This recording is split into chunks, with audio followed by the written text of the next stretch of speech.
We are live now. Welcome to AS की classes. लीजिए students, finally आपके सामने कक्षा 12वीं की भूगोल के उन सभी प्रश्न को लेकर के आ चुका हूं जो कि आपके एग्जाम में 100% देखने को मिलेगा।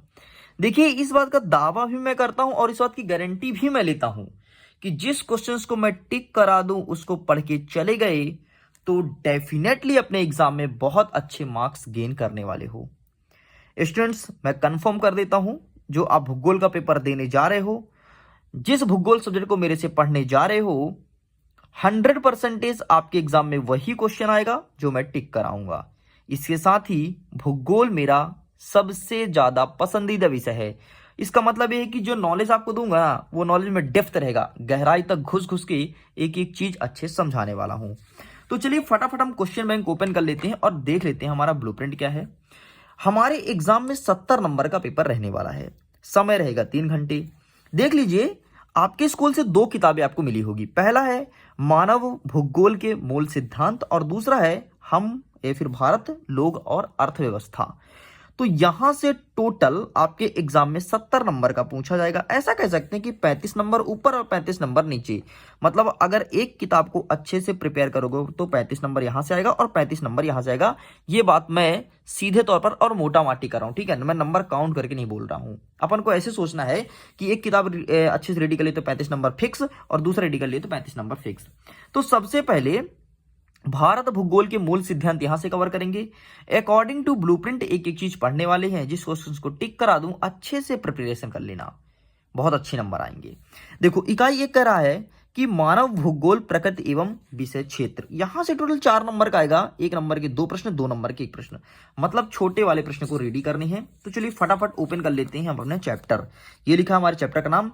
1 नंबर के यहां से पढ़ लेना, वैसे लगातार टेस्ट लिया जाएगा, टेंशन मत लो, टेस्ट भी आप देते रहना। सबसे पहला प्रश्न जो 2 नंबर के हिसाब से पूछा जाएगा, भूगोल की 2 शाखाओं का नाम लिखो। आपको पता है भूगोल की कई सारी शाखाएं हैं, उसी में 2 शाखा, एक जनसंख्या भूगोल, दूसरा हो गया आर्थिक भूगोल। जनसंख्या भूगोल में हम किसका वर्णन करते हैं? तो सिंपल सा जनसंख्या भूगोल में हम जनसंख्या घनत्व के, जन्म दर के, मृत्यु दर, लिंगानुपात, आयु हो गया, जनसंख्या वृद्धि हो गया, या फिर जनसंख्या में कमी हो गया, या फिर आपका कोई एक स्थान से दूसरे स्थान माइग्रेट कर दिया, पलायन कर दिया, उन सभी का अध्ययन हम जनसंख्या भूगोल में करते हैं। नाम से स्पष्ट है, जनसंख्या भूगोल। आगे बढ़ते हैं आर्थिक भूगोल। आर्थिक मतलब होता क्या है यार? अर्थव्यवस्था, मतलब हमारा पैसा दाम अच्छा मजबूती से हो। तो इसके लिए हम किसका अध्ययन करेंगे?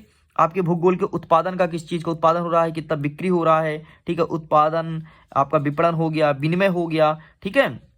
इसके अलावा आप अंतरराष्ट्रीय व्यापार के बारे में अध्ययन करोगे, मतलब जहां से हमको पैसे मिले या फिर जहां हम पैसे इन्वेस्ट करें, उसे हम आर्थिक भूगोल में डिस्कस करेंगे।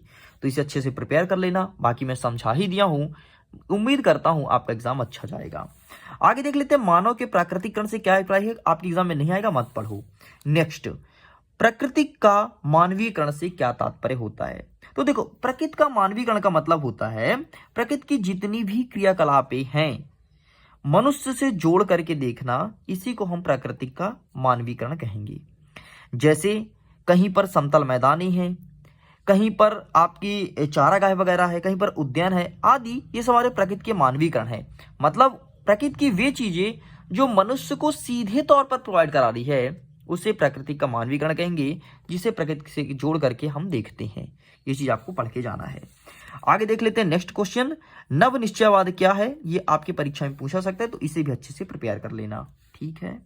आगे देख लेते हैं भूगोल, ये क्या लिखा? मानव भूगोल के 2 उपक्षेत्र, कोई मतलब नहीं पूछेगा, ठीक है। चलिए आगे बढ़ते हैं, मानव भूगोल की 2 शाखाओं का नाम लिखो।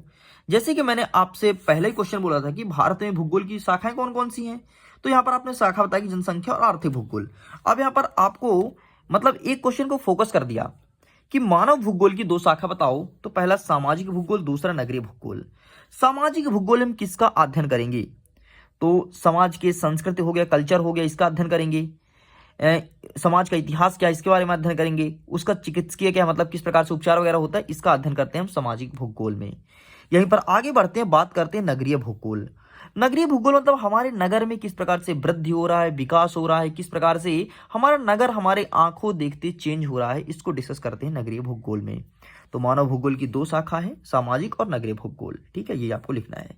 नव निश्चयवाद क्या है? ये मैंने यहीं पर टिक करा दिया, सेम वही क्वेश्चन है, तो आपको अच्छे से प्रिपेयर करना है।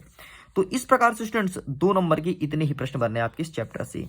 आगे बढ़ते हैं, देखते हैं इकाई 2 विश्व जनसंख्या वितरण घनत्व तथा वृद्धि। यहां से कितने नंबर का आएगा? तो यहां से टोटल 9 नंबर का आएगा। मतलब चैप्टर पर बेटे ज्यादा है, 1 नंबर के 5 प्रश्न, 2 नंबर के 2 प्रश्न। आइए देख लेते हैं 2 नंबर के हिसाब से कौन कौन से प्रश्न बनेंगे। अच्छा, 1 नंबर के प्रश्न के लिए आप टेंशन मत लो, लगातार आपसे टेस्ट लिया जाएगा, टेस्ट को अटेम्प्ट करो, वहां से बहुत सारे क्वेश्चन आपके एग्जाम में सेम टू सेम देखने को मिलेगा। आगे देख लेते हैं जनसंख्या घनत्व किसे कहते हैं। नाम से स्पष्ट देखो, जनसंख्या घनत्व मतलब 1 वर्ग किलोमीटर में कितने व्यक्ति निवास कर रहे हैं, इसे जनसंख्या घनत्व कहते हैं। 1 वर्ग किलोमीटर क्या होता है इसे समझो। देखो सपोज करो कि यहां पर मेरा घर है, तो यहां से 1 किलोमीटर दूरी पर इधर और यहां से किलोमीटर दूरी पर इधर, इस पूरे एरिया में कितने व्यक्ति निवास कर रहे हैं, इसे हम जनसंख्या घनत्व कहते हैं। ओके, समझ में आया। आगे देखते हैं सेकंड नंबर, एशिया महाद्वीप में जनसंख्या घनत्व अधिक होने के कारण बताइए। ये 2 नंबर का प्रश्न पूछा जाएगा। ऐसा क्या रीजन है यार कि एशिया महाद्वीप में सबसे अधिक जनसंख्या है? तो सबसे पहला बिंदु, यहाँ की जलवायु सामान्य जलवायु है, मतलब ना तो अधिक गर्मी है ना तो अधिक ठंडी है, इसलिए यहाँ पर व्यक्ति निवास करने आते हैं या फिर निवास करते हैं। दूसरा नंबर, यहाँ की जो जमीनें हैं वो उपजाऊ है, यहाँ पर अच्छा फसल उत्पादन कर सकते हैं, इसलिए यहाँ पर जनसंख्या बढ़ते जाता है। और 2 ही आपसे पूछा जाएगा, तो मैं 2 आपको बता दिया हूँ, ठीक है, बाकी कोई नहीं आएगा। नेक्स्ट देख लेते हैं, अशोधित जन्म दर से क्या तात्पर्य है। तो अशोधित आपके एग्जाम में नहीं आएगा, बल्कि जन्म दर क्या होता है ये पूछा जाएगा। तो वेरी सिंपल यार, जन्म दर होता क्या है, एक वर्ष में कितने सारे लड़कियों में, एक वर्ष में कितने सारे बच्चे जन्म ले रहे हैं, उसी को जन्म दर बोलेंगे। ठीक है, मतलब जितने जीवित बच्चे हैं, मृत्यु बच्चे काउंट नहीं करते क्योंकि जन्म तो सब लेते हैं ना, लेकिन जो जीवित हैं उसे हम जन्म दर में काउंट करेंगे। बाकी से एक बार देख लेना, ठीक है। यहीं पर आगे बढ़ते हैं तो मृत्यु दर को भी देख लेना कि एक वर्ष में 1000 बच्चों में से कितने बच्चों की मृत्यु हो रही है, उसे मृत्यु दर कहेंगे। ठीक है, आगे देख लेते हैं, नगरीकरण और औद्योगिकरण किस प्रकार जनसंख्या वितरण को प्रभावित करते हैं। प्रत्येक के 2-2 उदाहरण दीजिए। तो समझो नगरीकरण क्या होता क्या है।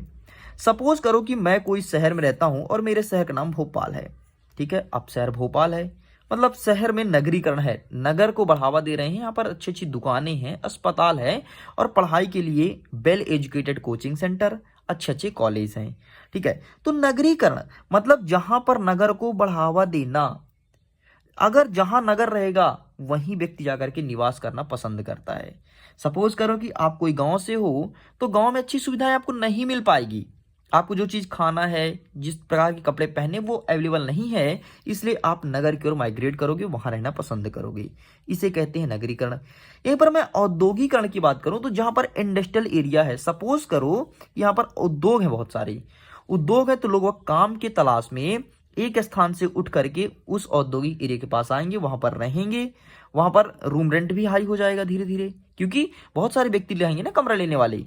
ठीक है, और उद्योग वाले मतलब उद्योग में काम करने वाले कई सारे व्यक्ति आएंगे, इसलिए वहां पर जनसंख्या अधिक बढ़ जाएगी और वहां का जो व्यवस्था है वो चरमरा जाएगा।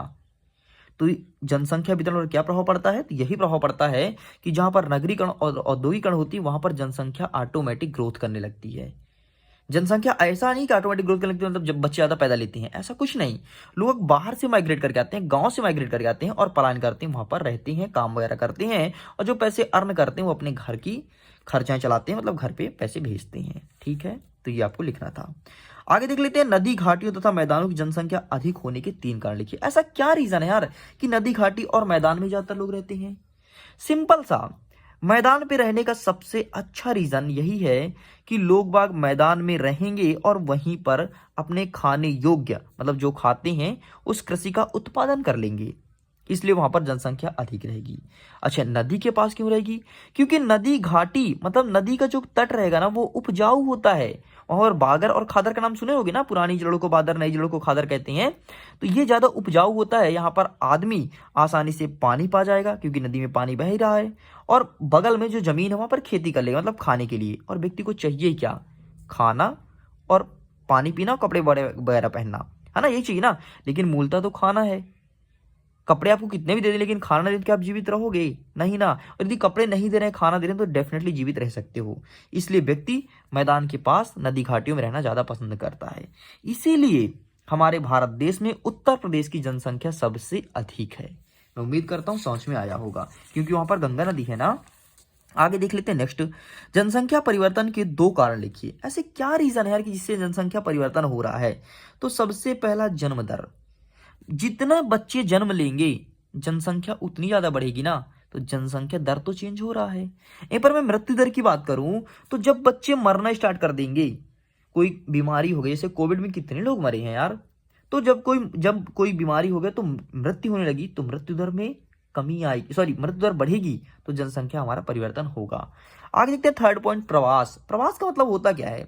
एक स्थान से उठ करके दूसरे स्थान पर जाना, इसे प्रवास कहते हैं। जैसे अभी आप खुद देखो, आप सपोज करो कोई गांव से बिलोंग करते हो, और गांव से बिलोंग करने के कारण वहां पर वेल एजुकेटेड कोचिंग संस्थान नहीं है, कोई अच्छे कॉलेज वगैरह नहीं है, तो आप खुद ना कोई शहर जाओगे। आप हो सकता है इंदौर जाओ, हो सकता है जबलपुर जाओ, हो सकता है भोपाल जाओ, या फिर हो सकता है ग्वालियर जाओ। आप बड़े शहर के तलाश में निकलोगे, वहां के अच्छे अच्छे कॉलेज को पता करोगे कि यार जबलपुर में सबसे अच्छा कॉलेज कौन सा है, इंदौर में अच्छा कॉलेज कौन सा, ताकि मैं वहां रह करके अपने स्टडी को आगे कर सकूं। ये है प्रवास। मतलब अगर गांव की जनसंख्या अभी 10 है और 5 बच्चे वहां से 12वीं करके बाहर चले जाएंगे, तो भाई जनसंख्या तो 5 ही बचेगा ना। लेकिन जो 5 बच्चे बाहर चले गए, तो जिस शहर में जाएंगे वहां की जनसंख्या तो बढ़ जाएगी ना। जैसे आप 5 बच्चे हो, वैसे लाखों की संख्या में बच्चे गांव से उठ करके हर साल शहर पढ़ाई करने के लिए आते हैं, अपना करियर बनाने के लिए आते हैं। ठीक है, तो ये चीज आपको लिखना है। चलिए आगे देख लेते हैं, आप्रवास और उत्प्रवास में 3 अंतर था, तो प्लीज इसका ही फोटो खींच लीजिए, इसके भी अच्छे से पढ़ लेना, आपके परीक्षा में पूछा जाएगा। बाकी यहाँ से कोई भी क्वेश्चन नहीं आएगा स्टूडेंट्स, बस इतने ही प्रश्न इस चैप्टर से बन रहे थे।